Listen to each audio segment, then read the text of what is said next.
Siguro mga 10 years na yan. CLR60. Ah, Mga 10 years na ito, pabalik-balik. Community dito, minsan dito. Dito. Palipat-lipat. Kung di dito, dito. Oo. Pag di Yan. naman dyan, dito, dito. Nung Sabado, hanggang ganyan lang kamay ko, hindi ko maano. Oh. Ang diabetic Sa po ba sobrang- kayo? Mataas din yung sugat ko kasi ano ko, 6-fold bypass. 1 year na ang nalipas. Mataas din ang sugar mo. Pero ngayon baba na yung sugat ko. Maaring diabetic kayo pag ganyan. Pag diabetic po kasi kuya, talagang dinadalaw ng mga frozen shoulder. Kaya sabi nga ng doktor, 90% ng mga diabetic person talagang dadalawin ganyan. Ngayon, kung isang araw hindi mo ganito lang. Oo, yung Sabado hanggang ganyan lang. Yung medyo ngayon na hanggang ganyan lang. Kahit pa paano, Oo. nabawasan. Ganyan din yung aso ko ah. okay lang po, okay na kayo video ko. Oo, kaya walang problema. No problem sa video. Kahit paano. 10 video yan. Walang Minsan talagang pag hindi ko na matiis talaga yung sakit, magpapa-inject ako sa ano. nagpapa-inject kayo? Steroid. Oo. Hindi, sa inyo naman yun eh. Oo. Decision nyo naman yun kasi yun talaga yung ano. Yung hindi ko na talaga Pagka unbearable na, yung hindi na tolerable. hindi na ako nakatulog magdamag. Pwede yun. Oo. Pero yung araw, may weekly, monthly, wag. Ano yun? Pag talagang worse once a na. year lang naman yung nangyayari. Kasi nag-aano rin yun, kumbaga, nag-i-standby din yun sa atin, yung steroids.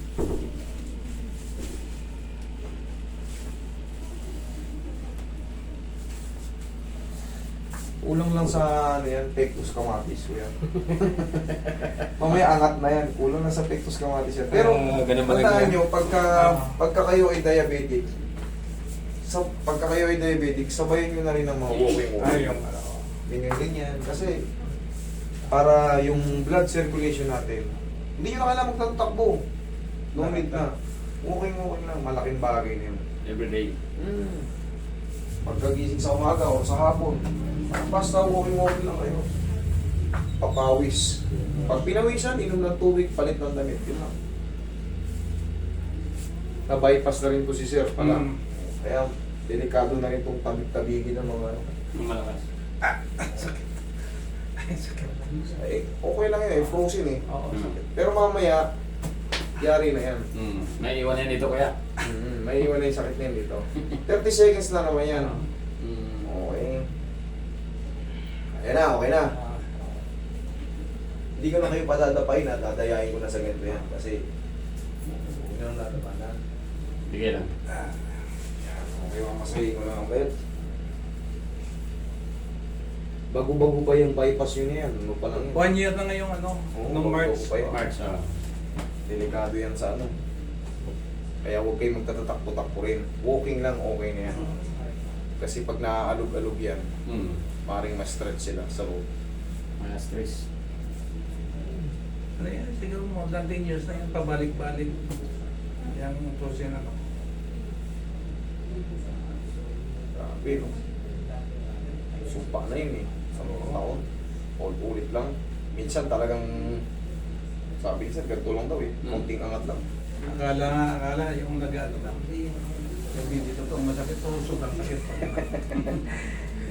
Masasabi yan ng mga hindi pa Yung hindi dumadanas. nakakadanas. Pero pag masabi. naranasan niyo yung frozen shoulder, alam niyo yung parang yung buto niyo, parang may kumukutkot na malaking antik. Oo. Parang kinukutkot yung buto niyo, ganun daw yung parang yung kirot niya eh, parang sumusuot sa laman loob. Oo. Ganun ang ano yan, frozen. Yung mga hindi pa nakaranas yan, parang Akala mo parang inaarte-arte. Oo. Subukan nyo magkaroon ng frozen. Konting tulog nyo, pag nagising kayo, yari na kayo. Hindi na kayo makakatulog ulit. Mamumura mo ang... Lalo yung matatabi ka ng alanganin, yung para bang hindi sinasadya. Magugulat ka. Oh, yung nakaupo ako sa magpapa-injig ako, nakaupo ako ganyan, biglang upo sa dulo. Nayanig? Yung, nayanig sa akin. Namura ko yun. Pero hindi niya kasi alam yun. Boundary na yan.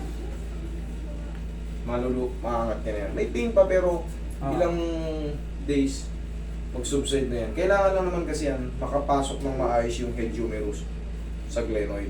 Glenoid cavity o glenoid labrum. Kailangan pantay sila para walang nai-stress. Kukunin lang namin yung sasakyan doon sa baba kasi walang paparadaan. Sakit. Ha? Tignan mo lang. Lalabas na lang ako. Oh, sige. Walang paparadaan yung sasakyan doon. Sige. Nilipat sa akin dito.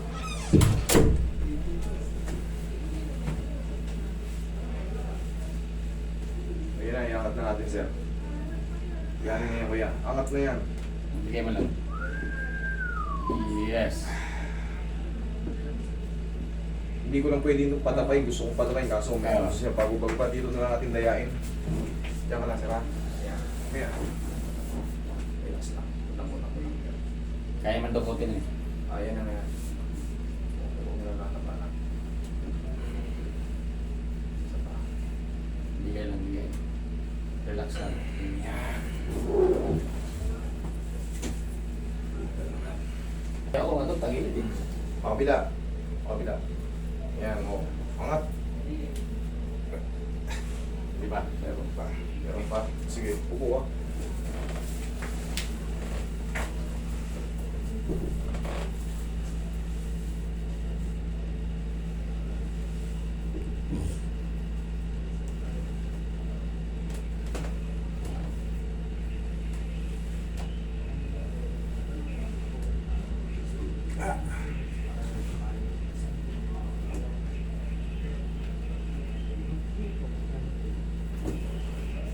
Sabi mo pa kaya. Kaya pa? Okay.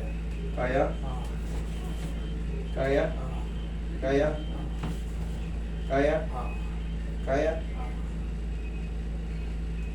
May ano, may liko na talagang nandun yung sakit talaga.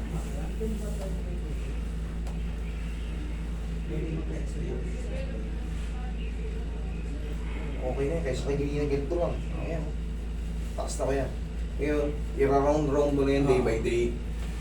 Kayang-kaya mo nang lamugin. Kumbaga, kahit ano yun yung baldugin, kahit higa mo pa ng ano yan. Kaya nga Kailangan yung takot problema yan. ko, may kitang isang taon na hindi ko na hihigan ganyan. O higa mo ngayon, tingnan mo. Ano siya? May isa. O sige, tingnan mo. Ganawan, boss? Sabi ko sa inyo, kuya. Okay? Kuya, huwag ka lang maliligo ngayon. Tapos, day by day, ang stretching natin ganyan lang. Tapos, pumili ka ng pau, kahit pa paano, pagka natapos yung stretching mo, pusan mo lang ng pau. Okay, mga ilang linggo, tapos na yung 10 taong paghihirap ko dyan. Okay? Sige.